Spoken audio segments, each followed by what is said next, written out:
Yan po, dami tao ngayon. Friday ng hapon po, May 3. Daming tao.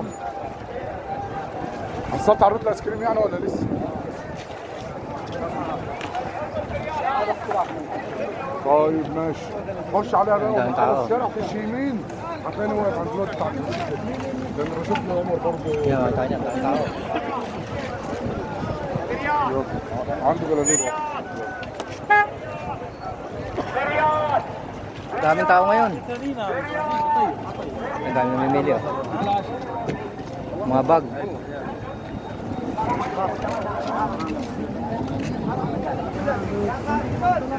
Yan, silakbayan na namimili.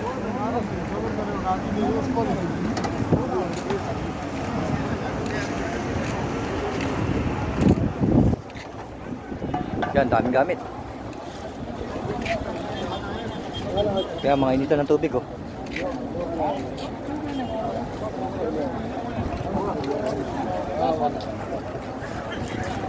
Daming tao ngayon oh.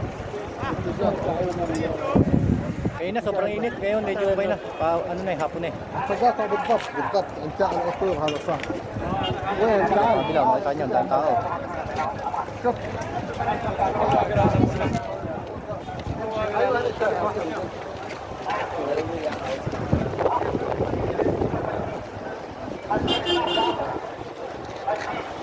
Sure yan, hanggang mamayang gabi, mga 8, bukas pa yaman sila. Pasyal po kayo dito pag ano.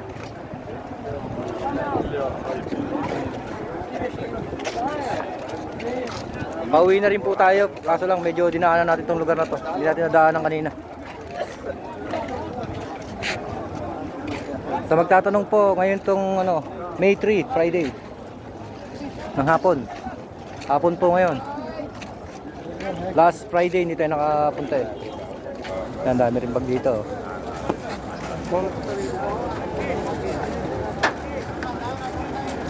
No, dito mga titinda, mga vacuum. Vacuum yata to, mga vacuum. Dip natin yung vacuum.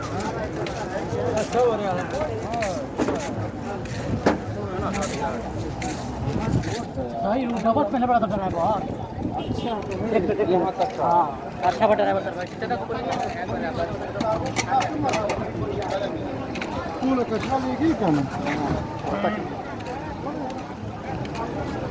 Yung iba sa mga sasakyan na nagbebenta. Hindi na naglalatag. Mabilisan na lang sila eh. Para pag yun, oh, hindi na silang liligpitin. Diretso na. Diretso alis eh, mga charger oh. Mga ano.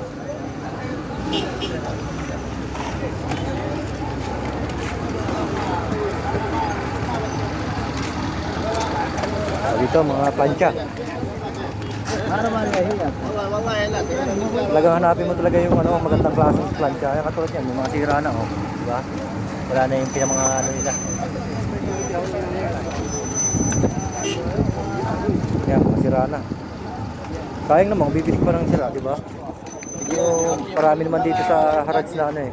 Matino pa. أعطينا بواحد غيرهم خيونا هنا وبرين Ayun. Tatawaran sila, tawad muna. Yan doon, ang daming tao doon. Oh. Patao ngayong araw.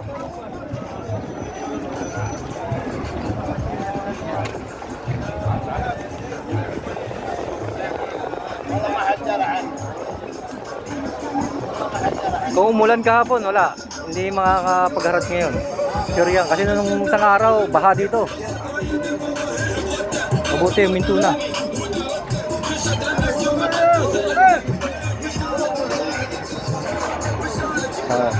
Nagalit yung sa Saudi kasi ang lakas ng sounds nung ano, kabataang driver sa Saudi. Ayaw niya siguro ng ganong ano, parang rap. Siyempre, Muslim country to, di ba? Eh siguro yung driver na kabataan na yun, na Saudi, medyo ano na, hindi na siya masyadong ano ba, sa gantong lugar. Okay lang sa kanya mag-sounds ng ganon. Siyempre, parang walang respeto, di ba? Ganun lang yun. May mga kabataan kasi dito, lalo na yung mga ano, iba na hindi nakapag-aaral halos. Yan, ganyan ang ugali nila.